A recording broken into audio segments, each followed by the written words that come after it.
Hello there again, everyone. This is Randy, your sewing machine man, and we're looking at a JCPenney 6936, model 6936. That means nothing to anybody, and it meant nothing to me. Look on the bottom. That's what model it is. Good luck finding the model number or finding the book, finding anything. But all that aside, it's a great machine.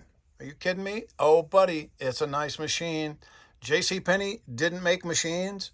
Sears didn't make machines. Montgomery Ward, they don't make machines, but somebody made it for them. And every now and then you can find a machine that was made for one of the retailers that's just absolutely a real nice machine. This is one of them, the model 6936. And there's a bunch of these JCPenney models. They were a little bit nicer than a couple of the other ones that are out there. JCPenney had a pretty good line of sewing machines. A lot of them were made by Nelco. Some of them, I had a Nelco batch of machines at the time, Nelco dealership, you might call it. But I would set them side by side. They were identical, except one said Nelco, and the other one said JCPenney, or it said Pencrest. Quite a few of those. But this one, what's cool about it is it has everything you would need to make a garment, buttonhole, single overlock, double overlock, spandex stretch, some decorative stitches, built-in 4-step buttonhole, which works real well, self-adjusting tension, patch and darner. The best thing about it, though, here's the best part: steel gears. Steel gear driving a steel gear. So if you open this up in the front, you see what I'm always crazy about: 15 class front load. Now, whether it's a Kenmore 158 series 15 class front load, or a JCPenney 15 class front load, or even Montgomery Ward's or a Rick Carr, if it's a 15 class front load, you're ahead of the game because they're easy to work on, easy to maintain, easy to get the bobbin in and out, easy to time, and needle bar height is all in there. Everything's really easy to get to. 2 screws, takes the top off. You can maintain them very easily. Bob winds up on top. You know, you have the guide back here in the back, like I show you on all the Kenmores, how to wind the bobbin. Exactly the same procedure. You loosen the hand wheel over on the side, and you engage your bobbin winder.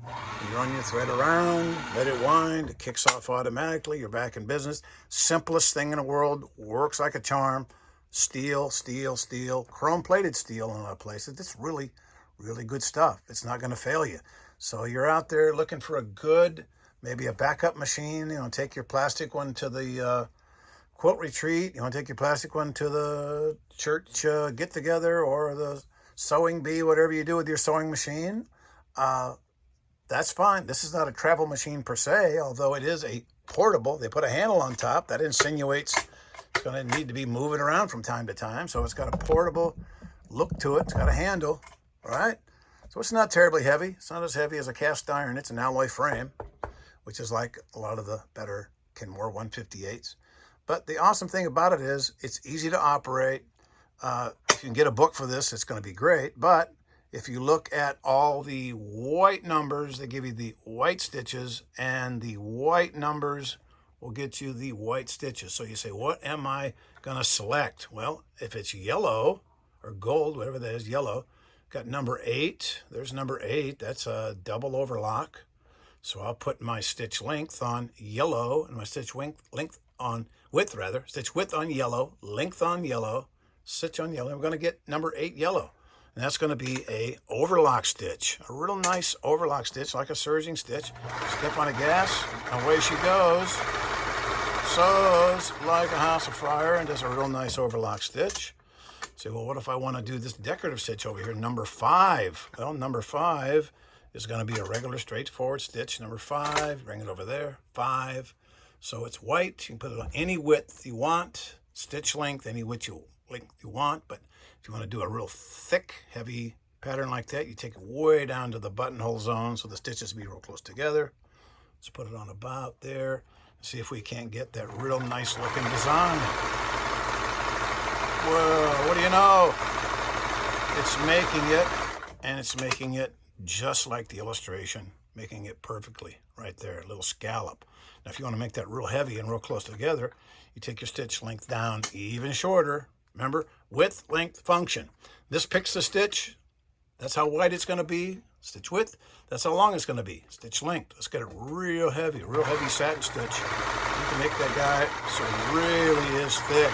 As long as you keep the fabric moving, it'll make that stitch really pretty.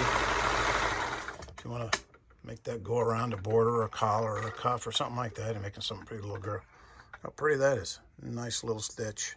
So it's got the built-in stretch stitches. It's got the spandex stretch, straight stitch, zigzag stretch, single and double overlock, elastic hem, regular hem, 3-step zigzag for a elastic. That's a real nice stitch.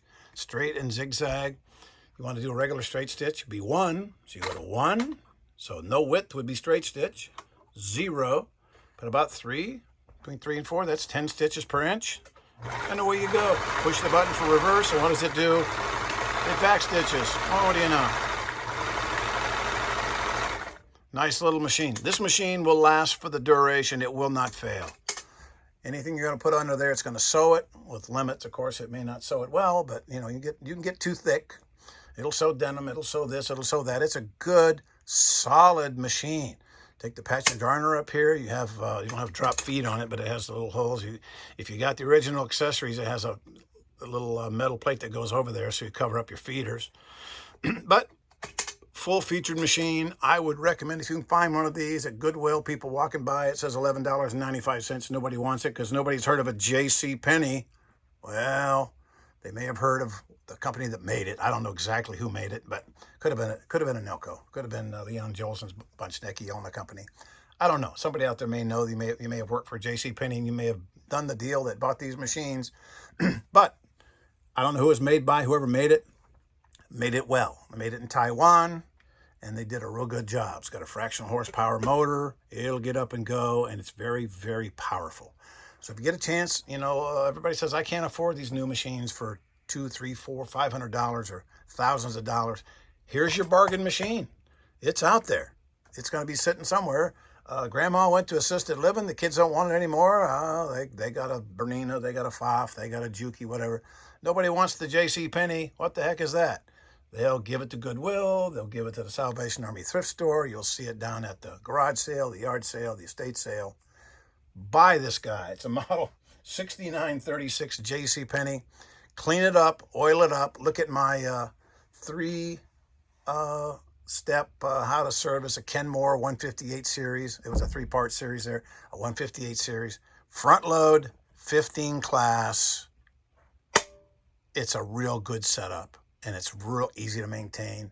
And with what's going on out there on the internet with my videos and everybody else's, you can make this thing purr like it's supposed to purr. And it's not as precise as that 201 we did yesterday, but it's a good solid machine, and it's not gonna break. It won't leave you stranded. It'll last forever. Nice little machine. The Jacques Penney model 6936.